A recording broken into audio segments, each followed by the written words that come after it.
나이가 들수록 마음이 더 무거워지는 순간이 찾아옵니다. 젊었을 때는 그렇게 흔들리지 않았던 일인데 이제는 작은 말 한마디에도 밤잠을 설치고 누군가의 표정 하나에도 괜히 마음이 쿵하고 내려앉습니다. 그런데 말이죠. 많은 분들이 이렇게 말합니다. 내가 약해져서 그래. 하지만 정말 그럴까요? 저는 그렇게 생각하지 않습니다. 마음이 무거워지는 진짜 이유는 약해진 게 아니라 너무 많은 것을 붙잡고 있기 때문입니다. 우리가 살아오며 쌓아온 경험, 관계, 기대, 미련, 억울함 같은 것들이 나도 모르게 마음 한구석을 차지하고 시간이 지날수록 그것이 점점 더 무게가 되어 내려앉는 것이죠. 이 이야기를 시작하기 전에 한 어르신의 고백이 떠오릅니다. 젊을 땐 무식해서 편했고 나이 드니 아는 게 많아져서 더 힘들어. 이 말이 참 깊습니다. 나이가 들수록 삶의 무게는 줄어들지 않고 오히려 생각의 무게가 더해지는 것 같습니다. 그래서 저는 오늘 이 이야기를 통해 여러분의 어깨 위에 올라앉은 그 무게를 함께 살펴보고 조금이라도 내려놓을 수 있도록 돕고 싶습니다. 우리는 늘 괜찮다고 말하지만 사실은 괜찮지 않은 날이 더 많습니다. 혼자 밥을 먹다가 눈물이 핑 돌 때도 있고 오래 묵혀둔 상처가 문득 떠올라 멍해질 때도 있습니다. 그런데 신기하게도 그 대부분의 고통은 지금 일어나고 있는 일이 아니라 이미 지나간 일 또는 아직 오지 않은 일에서 옵니다. 과거의 후회, 미래의 불안, 사람들의 시선, 그리고 나 자신에 대한 끝없는 평가. 이 모든 것이 마음을 꽉 조여오죠. 법륜 스님은 고통은 쓸데없는 것에 집착해서 생긴다고 하셨습니다. 그렇다면 그 쓸데없는 것은 도대체 무엇일까요? 그것은 바로 내가 놓지 못한 생각들입니다. 손에 쥐고 있는 것이 중요한 게 아니라 놓지 못하고 있는 것이 문제인 거죠. 이쯤에서 질문을 하나 드리고 싶습니다. 지금 당신 마음을 무겁게 누르고 있는 것이 정말 그렇게까지 중요한가요? 혹시 여러분도 이런 경험이 있을 겁니다. 며느리의 말투 하나에 며칠 동안 마음이 불편했던 적, 자식에게 섭섭함을 느끼고도 말하지 못해 혼자 끙끙 앓았던 적, 지나간 실수 하나 때문에 몇 년이 지나도 스스로를 용서하지 못한 적. 그런데 시간이 흐르고 돌아보면 그 감정들이 정말 내 인생을 뒤흔들 만큼 큰 의미가 있었던가요? 많은 분들이 이렇게 말하죠. 그때는 왜 그게 그렇게 화가 났는지 모르겠어. 이 말은 곧 우리가 붙잡고 있던 감정의 상당수가 사실은 놓아도 되는 것이었다는 뜻이기도 합니다. 실제로 한국의 심리상담센터 통계에 따르면 60세 이상 상담 이유 1위가 관계 스트레스, 2위가 감정 조절의 어려움이라고 합니다. 몸보다 마음이 먼저 지치는 나이가 된다는 거죠. 이는 잘못된 것이 아니라 아주 자연스러운 현상입니다. 왜냐하면 우리는 살아오며 너무 많은 것을 쌓아왔기 때문입니다. 그러나 아이러니하게도 바로 그 쌓아온 것이 삶을 무겁게 만드는 짐이 되기도 합니다. 그래서 인생 후반기에는 비우는 공부가 필요합니다. 배우고 채우는 것보다 훨씬 더 중요한 것은 내려놓는 연습입니다. 어느 70대 어르신은 남편의 무뚝뚝한 말투 때문에 평생 상처를 받았다고 합니다. 그런데 어느 날 문득 깨달았다고 합니다. 저 사람은 원래 저런 사람인데 내가 왜 50년 동안 바꿔보겠다고 애를 썼지? 그 순간 마음이 편안해졌다고 하셨어요. 이 이야기는 많은 걸 시사합니다. 우리가 힘들었던 이유는 상대 때문이 아니라 내가 붙잡고 있던 기대 때문이었다는 것이죠. 기대는 사랑의 그림자처럼 보이지만 사실은 상처의 씨앗이 되기도 합니다. 그리고 또 하나, 사람들이 의외로 놓지 못하는 것이 있습니다. 바로 나에 대한 평가입니다. 나이가 들어도 사람의 마음은 참 섬세합니다. 누가 나를 무시하는 것처럼 느껴지면 금세 마음이 다치고 누가 나를 칭찬해주면 하루 종일 기분이 좋습니다. 그런데 법륜 스님은 이렇게 말합니다. 남이 나를 어떻게 보는지는 그 사람의 일이다. 남의 마음을 우리가 어찌할 수 있을까요? 그런데 우리는 평생 남의 시선 속에서 살아왔습니다. 젊을 때는 사회에서, 중년에는 직장에서, 노년에는 가족 안에서. 그러다 보니 어느 순간 내가 나를 어떻게 보는지는 사라지고 오직 남이 나를 어떻게 보느냐만 남습니다. 이건 정말 슬픈 일입니다. 그래서 저는 오늘 이 이야기를 시작하며 한 가지 약속을 드립니다. 이 영상이 끝날 때쯤 여러분의 마음 한켠에 오래 눌려있던 무언가가 조금이라도 내려가 있기를, 그리고 그동안 스스로를 너무 힘들게 했던 생각들 중 하나라도 그래, 이제는 놓아도 되겠다 하고 내려놓을 수 있기를, 우리가 함께 이 길을 걸어가 볼 겁니다. 마음을 괴롭히는 헛된 믿음들, 쓸데없는 집착들, 그리고 놓아야 할 감정들, 지금부터 그 무게들을 하나씩 살펴보며 진짜 가벼운 마음이 무엇인지 배워보려 합니다. 당신의 인생은 아직 늦지 않았습니다. 마음은 나이가 들지 않기 때문입니다. 살다 보면 우리는 누구나 마음속에 이 정도쯤이야 하고 넘기는 작은 감정들이 쌓여 어느 순간 큰 고통이 되는 순간을 맞이합니다. 그런데 그 고통의 실체를 하나씩 들여다보면 놀랍게도 대부분이 현실이 아니라 내가 만든 착각, 내가 붙잡고 있는 헛된 믿음들입니다. 법륜스님은 이런 마음의 함정들을 쓸데없는 집착이라고 표현하셨습니다. 그런데 많은 분들이 아니, 나는 아무것도 욕심내지 않고 조용히 살고 있는데 무슨 집착이냐고 말합니다. 하지만 평범한 일상 속에도 마음을 갉아먹는 집착은 얼마든지 숨어 있습니다. 그 대표적인 것이 바로 남의 시선, 과거에 대한 후회, 끝없는 비교, 기대, 욕망, 그리고 관계에 대한 오해입니다. 먼저 한국인들이 가장 자주 빠지는 첫 번째 함정은 남이 나를 어떻게 볼까 지나치게 의식하는 마음입니다. 특히 50, 80대 분들은 젊은 시절부터 체면, 예의, 남의 눈이라는 문화 속에서 살아왔습니다. 그래서 누군가의 말투 하나에도 저 사람이 나를 무시하는 건가 라는 생각이 들고 길거리에 혼자 서 있는 모습만으로도 괜히 부끄러워지는 순간이 많습니다. 그런데 심리학 연구에 따르면 사람들은 남을 생각하는데 하루 평균 3%도 쓰지 않는다고 합니다. 다시 말해, 우리가 남들이 나를 이렇게 볼 거야 라고 생각하는 97%는 사실 내 상상이라는 거죠. 한 어르신이 이런 말씀을 하셨습니다. 내가 걱정했던 그 시선은 알고 보니 전부 내가 만든 그림자였더라. 두 번째 함정은 과거에 머무는 마음입니다. 그때 내가 왜 그랬을까? 그 말을 안 했으면 얼마나 좋았을까? 다시 돌릴 수만 있다면, 이런 생각을 반복하는 건 마음의 독이 됩니다. 뇌과학에서는 과거의 후회를 자꾸 떠올릴수록 스트레스 호르몬인 코르티솔이 증가한다고 합니다. 그래서 몸이 더 지치고 면역력이 떨어지죠. 그런데 중요한 사실은 과거는 우리가 아무리 붙잡아도 바꿀 수 없다는 것입니다. 바꿀 수 없는 것을 계속 붙잡으면 삶은 무거워지고 바꿀 수 있는 오늘은 놓쳐버립니다. 세 번째 함정은 비교입니다. 비교는 삶을 잠식하는 습관입니다. 저 집은 여행도 잘만 다니는데 저 사람은 손주들한테 사랑받는다던데 왜 나는 저렇게 못할까? 모든 비교는 마음의 열등감을 키웁니다. 한국보건사회연구원의 조사에 따르면 60세 이상이 느끼는 우울감의 주요 원인 중 하나가 바로 비교였습니다. 남과 비교하는 순간 우리는 가진 것의 소중함을 보지 못합니다. 비교는 늘 나를 부족하게 만들고 남은 더 행복해 보이게 만들 뿐입니다. 네 번째 함정은 누군가에게 지나친 기대를 걸고 그 기대가 충족되지 않으면 실망하는 마음입니다. 특히 자녀와의 관계에서 이런 상황이 많이 일어납니다. 이번엔 아들이 꼭 와주겠지. 며느리가 이번 생일만큼은 챙겨주겠지. 남편이 이번엔 알아주겠지. 하지만 사람은 내가 원하는 대로 움직이지 않습니다. 한 70대 어머니가 이런 말씀을 하신 적이 있습니다.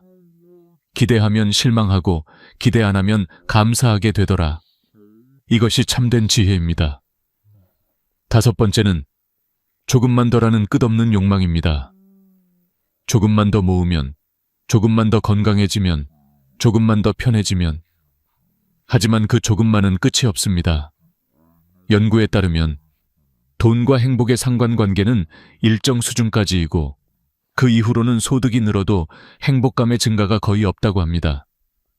즉, 우리가 행복하지 않은 이유는 가진 것이 적어서가 아니라 더 가지려는 마음이 끝없이 이어지기 때문입니다. 여섯 번째는 사람을 바꾸려는 마음입니다.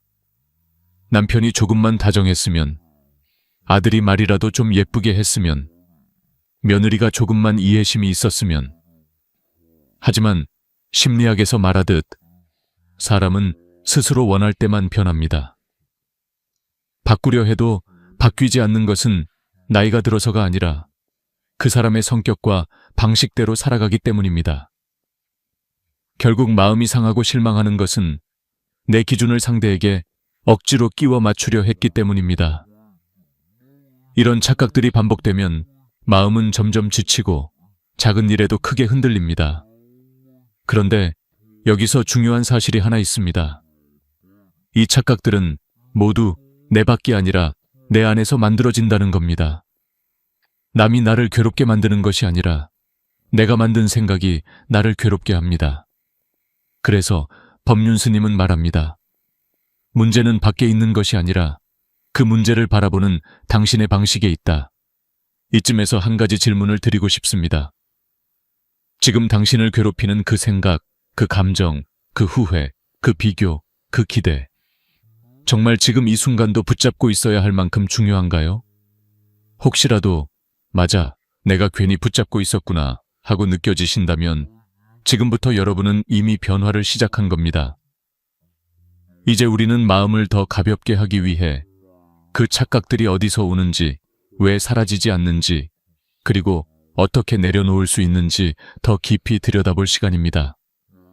우리가 마음속에서 반복되는 괴로움의 근원을 더 깊이 들여다보면 결국 문제는 세상도 사람도 아니라 나 자신을 바라보는 방식에서 출발합니다. 많은 분들이 말합니다. 나는 남 탓도 안 하고 욕심도 없고 비교도 안 하려고 하는데 왜 이렇게 힘들까? 그런데 상담을 오래 하다 보면 공통점이 있습니다. 바로 자기 자신을 너무 엄격하게 대한다는 것, 그리고 감정이 올라올 때 그걸 제대로 바라보는 법을 배우지 못했다는 것입니다. 나이가 들수록 마음은 여유로워져야 할 것 같지만 오히려 더 단단하게 굳어지고 작아지는 경우가 많습니다. 이유는 단순합니다. 젊을 때는 바쁘다는 핑계로 감정과 마주할 시간이 없었지만 나이가 들면 마음속 시간이 많아지고 그 빈자리를 오래 쌓아온 감정들이 차지하기 때문입니다. 어느 70대 어르신이 이런 말씀을 하신 적이 있습니다. 사실 젊을 때는 남편이 화내도 금방 잊었는데 나이가 드니까 사소한 말도 오래 남더라. 왜 그럴까요? 심리학에서는 나이가 들수록 감정의 회복 속도가 느려지고 대신 감정의 깊이는 더 강해진다고 설명합니다. 즉, 예전보다 더 예민해진 것이 아니라 감정을 담아두는 그릇이 바뀐 겁니다. 그런데 대부분의 사람들은 이런 변화를 내가 약해졌다고 오해합니다. 사실은 약해진 게 아니라 감정을 다루는 방식이 예전과 같기 때문에 더 힘들어지는 것입니다. 또 하나 중요한 사실이 있습니다. 많은 분들이 평생을 나는 괜찮아 보이려는 삶을 살아왔습니다. 가족에게 강해 보여야 했고, 자식에게 의지가 되어야 했고, 사회에서는 빈틈없는 어른으로 보이기 위해 애를 썼습니다. 그렇게 살다 보니 진짜 나의 감정은 뒤로 밀려났습니다. 그리고 이제는 조금만 상처받아도 내가 왜 이렇게 약해졌지? 라는 자책이 따라붙습니다. 하지만 법륜 스님은 이렇게 말합니다. 자기를 있는 그대로 바라보는 사람이 가장 강한 사람이다. 그런데 있는 그대로 나를 바라본다는 게 말처럼 쉽지 않습니다. 왜냐하면 우리는 평생 누군가에게 인정받아야 의미 있는 존재라고 여겨왔기 때문입니다. 특별히 한국 세대는 성공해야 가치 있다, 참아야 덕이다, 남에게 인정받아야 잘 사는 것이다 라는 기준 속에서 자라왔습니다. 그래서 나이가 들어도 자신의 가치를 남의 반응으로 판단하게 됩니다. 자식이 연락을 자주 하면 좋은 부모, 연락이 뜸하면 부족한 부모라고 생각합니다. 며느리가 예의를 차리면 존중받는다고 느끼고 말투가 조금 차가우면 내가 무시당하는구나 라고 생각합니다. 하지만 이런 방식은 결국 마음을 지치게 만들 뿐입니다. 세계 노인 심리학 연구에서는 흥미로운 결과를 보여줍니다. 노년층의 정서적 고통의 70%는 현재의 상황이 아니라 내가 나를 평가하는 방식에서 온다고 합니다. 이는 즉 외부 문제보다 내면의 시선이 훨씬 큰 영향을 미친다는 뜻입니다. 그래서 마음이 평화로워지기 위해 가장 먼저 해야 할 일은 세상을 바꾸는 것이 아니라 자기 자신과의 관계를 다시 맺는 것입니다. 이 과정에서 중요한 것이 바로 자기 관찰, 셀프 observation입니다. 감정이 올라올 때 왜 나한테 이런 감정이 생겼지? 라고 한 템포 쉬고 들여다보는 것만으로 마음은 놀라울 정도로 가벼워집니다. 예를 들어 며느리의 말투가 서운할 때 단순히 저 사람은 나한테 예의가 없어라고 느끼는 것이 아니라 왜 나는 저 말투에 이렇게 흔들릴까? 그동안 쌓였던 감정이 오늘 터진 걸까? 혹시 내가 스스로를 너무 외롭게 만들고 있던 건 아닐까? 라고 바라보면 전혀 다른 해석이 가능합니다. 감정은 나에게 알려주는 신호이지 반드시 따라야 하는 명령이 아닙니다. 또 한 가지 중요한 점은 우리가 자주 남을 바꾸려는 마음을 갖는 이유도 사실 나를 있는 그대로 보기 어렵기 때문입니다. 남편이 변하지 않으면 내가 힘들다고 느끼고 자식이 나를 이해해주지 않으면 내 가치가 흔들리는 것처럼 여깁니다. 하지만 그 근원에는 스스로를 충분히 인정하지 못한 마음이 있습니다. 그래서 누군가에게 기대고 누군가가 나를 만족시키기를 바라게 되고 그 기대가 깨질 때 더 크게 아픕니다. 이쯤에서 한 가지 깨달음이 찾아옵니다. 우리가 진짜 내려놓아야 할 것은 사람도 상황도 아닙니다. 내가 만들어낸 나에 대한 오해입니다. 나는 외로운 사람이다. 나는 부족한 사람이다. 나는 인정받아야 가치 있는 사람이다. 나는 누군가의 사랑이 있어야 편하다. 이런 생각들이 결국 내 삶 전체를 가두고 있었던 것입니다. 그리고 이 생각들을 내려놓는 순간 놀랍게도 마음의 고통은 가벼워지기 시작합니다. 이제부터 우리는 나를 보는 눈을 바꾸는 법을 배우게 될 것입니다.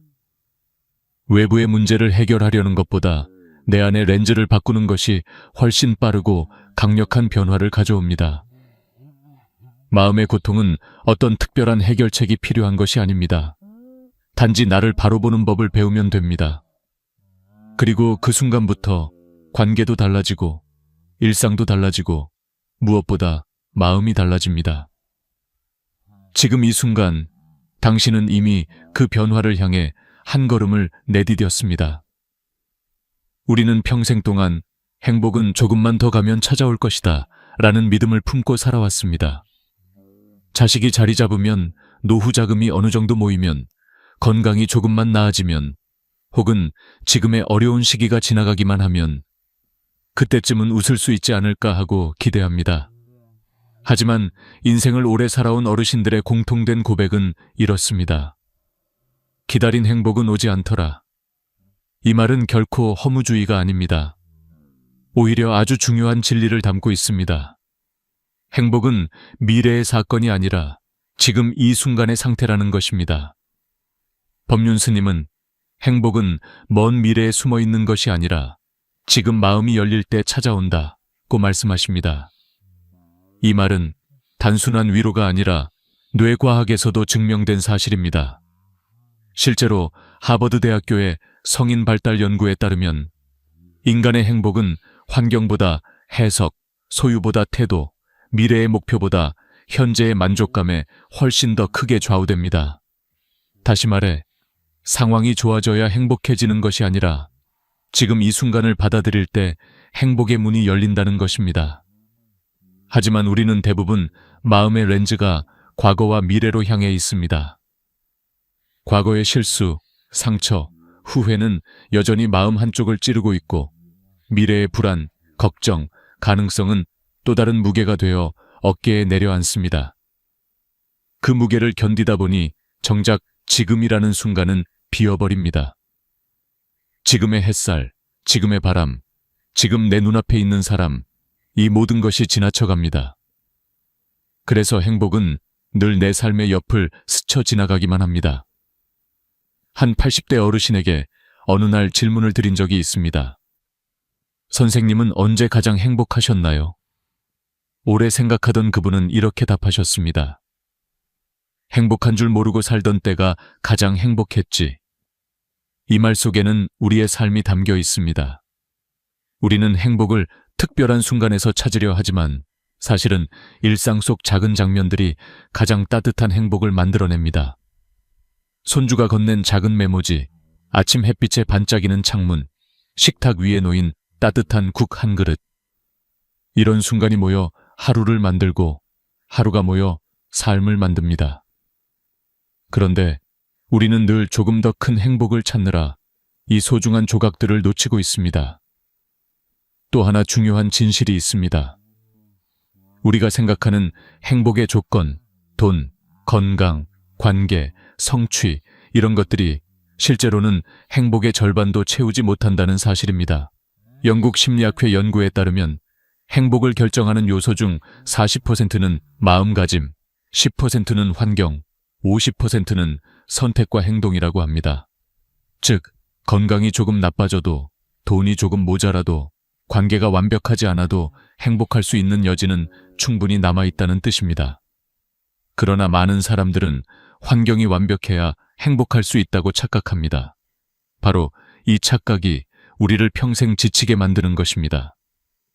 그리고 또 하나, 행복을 방해하는 대표적인 심리적 요소가 있습니다.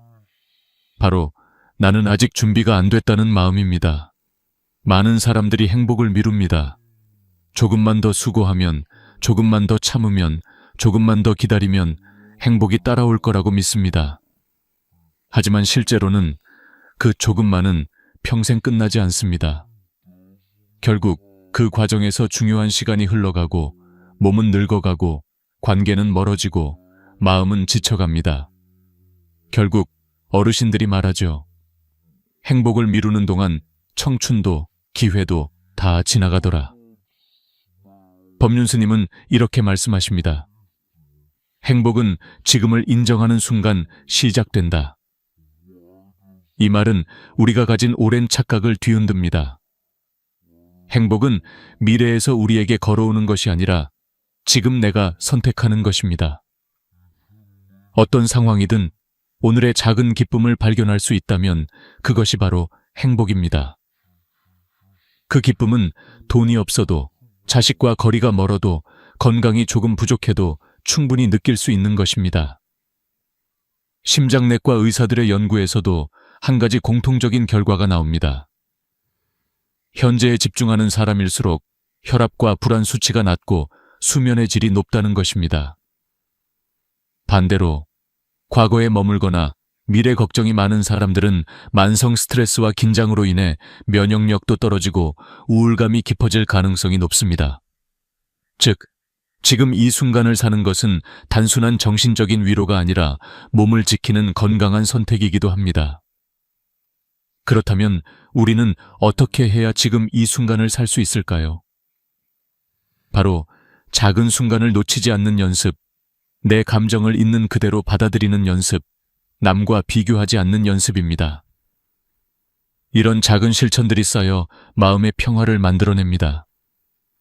행복은 멀리 있지 않습니다. 너무 멀리 찾느라 보지 못했을 뿐, 사실 늘 우리 곁에 있었습니다. 지금 이 순간 숨을 들이쉬고 내쉬는 것, 따뜻한 차 한 모금, 창밖으로 스며드는 햇빛, 누군가 건넨 짧은 안부 인사. 이 평범한 순간들이 바로 당신의 행복입니다. 지금 이 순간을 다시 바라보는 것이 바로 새로운 삶의 시작입니다. 행복이 지금 이 순간에 있다는 사실을 깨닫고 나면 다음으로 중요한 것은 그 행복을 지켜낼 습관입니다. 마음은 조금만 방심해도 다시 과거로 끌려가고 비교로 흔들리고 기대 때문에 상처받고 걱정으로 무거워지는 존재이기 때문입니다. 그래서 인생 후반기일수록 마음 사용법을 새롭게 익혀야 합니다. 많은 어르신들을 상담하면서 제가 느낀 것은 마음이 평온한 분들에게는 공통적인 3가지 습관이 있다는 점입니다. 그리고 놀랍게도 이 습관들은 누구나 어렵지 않게 실천할 수 있으며 하루를 얼마나 다르게 만드는지 눈에 띄게 드러납니다. 지금부터 그 3가지 습관을 하나씩 깊이 들여다보겠습니다. 첫 번째 습관은 오늘 하루를 소중히 바라보는 마음입니다. 언뜻 들으면 너무 단순하고 당연해 보이지만 실제로는 대부분의 사람들이 한 번도 제대로 실천해 보지 못한 습관입니다. 아침에 눈을 떴을 때 몸이 크게 아프지 않다는 사실, 창문 너머로 빛이 들어온다는 사실, 밥을 씹을 수 있고 걸을 수 있고 누군가와 대화를 나눌 수 있다는 사실을 기적처럼 느끼는 것. 이 단순한 마음가짐이 삶의 질을 얼마나 바꿔놓는지 상상 이상입니다. 실제로 서울대 노년행복연구팀의 조사에 따르면 매일 아침 감사할 것을 떠올리는 노년층은 우울감이 42% 감소하고 불안지수가 35% 개선된다고 합니다. 그만큼 생활 속 감사가 마음의 안정에 미치는 효과는 매우 큽니다. 한 75세 어르신은 이런 말씀을 하셨습니다. 예전엔 내가 잃어버린 것만 보였는데 지금은 내가 아직 가진 것들을 보려고 해. 그랬더니 마음이 훨씬 편해졌지. 이 말은 단순한 위로가 아니라 삶을 바꾸는 법칙입니다. 보는 관점이 바뀌는 순간 하루가 달라집니다. 두 번째 습관은 내 감정과 반응을 알아차리는 연습입니다. 많은 분들이 내가 화내고 싶어서 화를 내는 게 아니다. 내가 서운해지고 싶어서 서운한 게 아니다. 라고 말합니다. 맞습니다. 감정은 통제가 아니라 반응에 가깝습니다. 문제는 감정 그 자체가 아니라 그 감정이 올라왔을 때 내가 어떻게 반응하는가입니다. 실제로 심리학에서는 감정이 생겨난 순간부터 사라지기까지 평균 90초가 걸린다고 합니다. 그 짧은 시간을 잘 다루면 감정이 더 깊어지지 않고 흘러갑니다. 예를 들어 며느리의 말투가 마음에 걸릴 때, 남편의 무뚝뚝한 태도 때문에 기분이 나빠질 때, 자식의 무심함을 느끼는 순간, 바로 그 순간 스스로에게 이렇게 물어보는 것입니다. 지금 내가 왜 이렇게 흔들릴까? 이 감정은 사실 오래 쌓여있던 감정이 올라온 건 아닐까? 혹시 내가 요즘 외로워서 작은 말에도 더 민감해진 건 아닐까? 이렇게 감정을 관찰하는 것만으로 마음의 폭풍이 잦아들기 시작합니다. 감정은 억누를수록 더 강해지고 바라볼수록 자연스럽게 물러납니다. 어느 68세 할머니는 며느리와 자주 갈등이 있었는데 어느 날 이런 깨달음을 얻었다고 합니다. 며느리가 바쁜 날에는 말투가 좀 짧아지더라고. 근데 그걸 내가 무시라고 받아들였던 거야. 사실은 내 오해였는데. 관점을 바꾸는 순간 갈등도 사라졌다고 합니다. 결국 나를 괴롭힌 것은 사람의 말투가 아니라 그 말투를 해석한 나의 감정이었던 것이죠. 세 번째 습관은 비교 대신 감사하는 마음을 붙잡는 것입니다. 비교는 더 나은 삶을 위한 동기가 되기도 하지만 대부분의 경우 노년기에는 마음의 상처가 되는 경우가 더 많습니다. 저 집은 손주들이 매주 찾아온다는데, 저 사람은 아직도 여행 다닌다는데, 나는 왜 이렇게 사는지 모르겠다. 비교는 항상 내가 가진 것을 작게 만들고 남이 가진 것을 크게 보이게 합니다. 그래서 비교를 멈추지 않으면 감사할 수 있는 눈을 잃어버립니다. 법륜 스님은 비교는 불행의 가장 쉬운 방법이다 라고 말합니다. 반대로 감사는 행복을 여는 가장 빠른 방법입니다. 실제로 일본과 한국에서 진행된 고령층 심리 연구에서도 감사 습관을 실천한 그룹은 6개월 만에 삶의 만족도가 2배 이상 증가했습니다. 한 72세 어머니는 이런 말씀을 하셨습니다. 우리 딸은 자주 연락은 안 해도 생일은 꼭 챙기더라. 그게 어디야. 감사할 일이 한두 가지더라고. 이 간단한 태도가 마음을 얼마나 따뜻하게 만드는지 많은 어르신들이 몸소 경험하고 계십니다.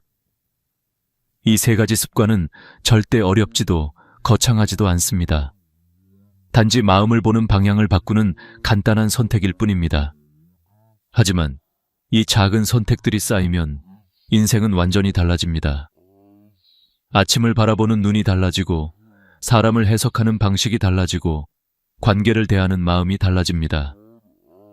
결국 내가 달라지면 세상도 달라 보입니다. 이제 이 세 가지 마음 습관을 기반으로 우리는 마지막으로 더 깊은 이야기, 어떻게 내려놓고 더 가볍게 살아갈 수 있는가를 향해 나아가 보겠습니다. 나이가 들수록 우리는 한 가지 중요한 진실과 마주하게 됩니다.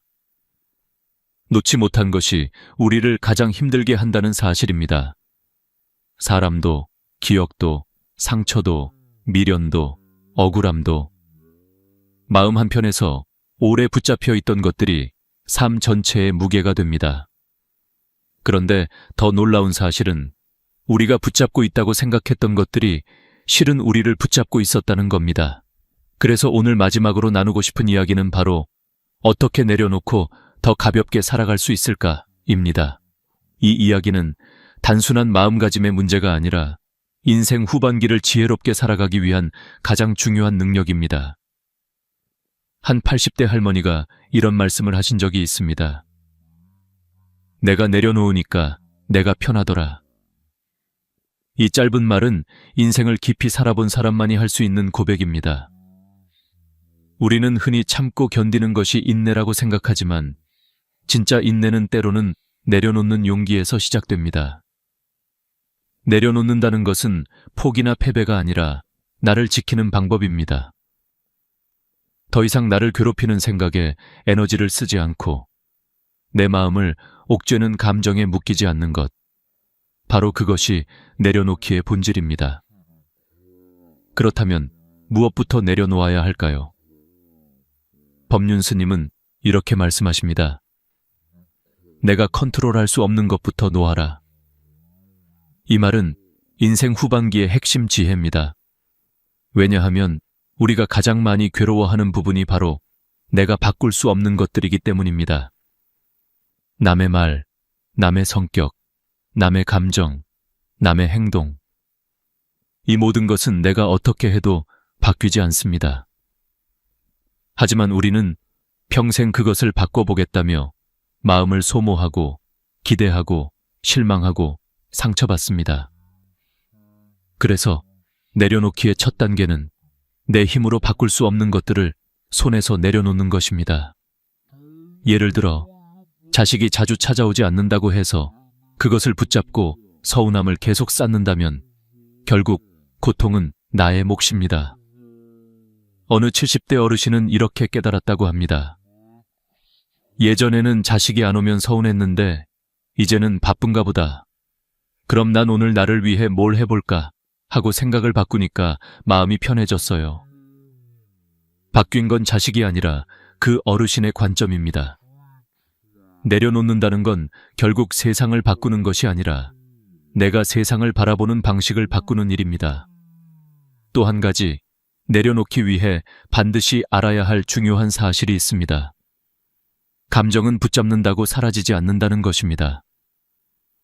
억울함, 분노, 서운함, 외로움은 억누르면 억누를수록 커지고 무시하면 무시할수록 마음 깊은 곳에 남아 생채기를 남깁니다. 내려놓기란 감정을 억누르는 것이 아니라 그 감정을 있음으로 인정하고 더 이상 그 감정에 매달리지 않는 것입니다. 내가 이런 감정을 느끼고 있구나. 이 단순한 인정은 마음 치유의 첫걸음입니다. 심리학에서는 이를 감정 거리두기라고 부릅니다. 감정을 나로 동일시하지 않고 하나의 현상으로 바라보는 것입니다. 이 방법을 사용하면 감정은 점점 힘을 잃고 자연스럽게 흘러갑니다. 마치 흐르는 물을 손으로 움켜쥘 수 없듯이 감정도 억지로 잡을수록 고통은 깊어집니다. 하지만 흘러가도록 두면 마음은 점점 가벼워집니다.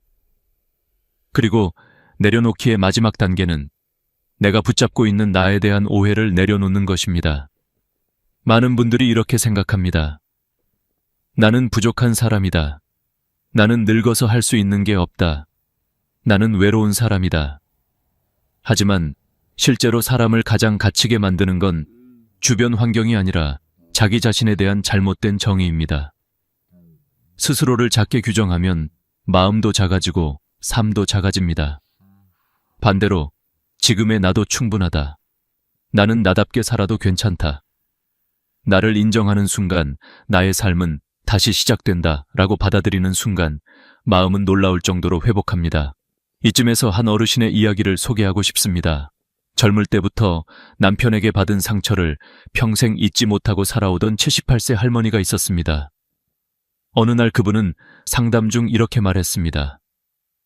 사실 남편은 그대로인데 내가 그 사람을 바라보는 마음만 바꾸니까 평생 안 되던 게 하루 만에 되더라고요. 이 말은 내려놓음의 본질을 정확히 보여줍니다. 상황은 변하지 않아도 마음이 변하면 삶이 변합니다. 인생의 후반부는 잡는 삶이 아니라 놓는 삶이어야 합니다. 잡아야 살 수 있었던 젊은 시절과 달리 놓아야 더 깊어지고 더 따뜻해지는 것이 바로 50대 이후의 인생입니다. 내려놓으면 마음이 비워지고 비워지면 여유가 들어오고 여유가 들어오면 행복이 자리합니다. 마지막으로 오늘 이 긴 여정을 함께 걸어온 여러분께 한 가지 말씀을 드리고 싶습니다. 행복은 먼 곳에 있지 않습니다. 당신이 지금 마음을 조금 더 부드럽게 내려놓는 그 순간에 이미 시작됩니다. 지금의 당신은 충분히 잘 살아오셨고 앞으로도 충분히 행복해질 수 있는 사람입니다. 행복은 찾아오는 것이 아니라 지금 이 순간 마음이 허락하는 만큼 흘러들어오는 것입니다. 이 영상이 당신 마음에 작은 따뜻함이라도 불어넣었다면 그것만으로도 오늘은 의미 있는 하루입니다.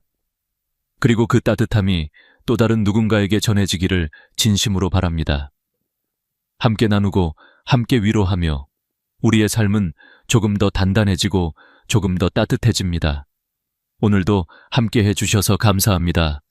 다음에도 당신의 하루가 더 가벼워지고 더 평화로워질 수 있도록 좋은 이야기로 다시 찾아오겠습니다. 구독과 좋아요 그리고 공유까지 부탁드립니다.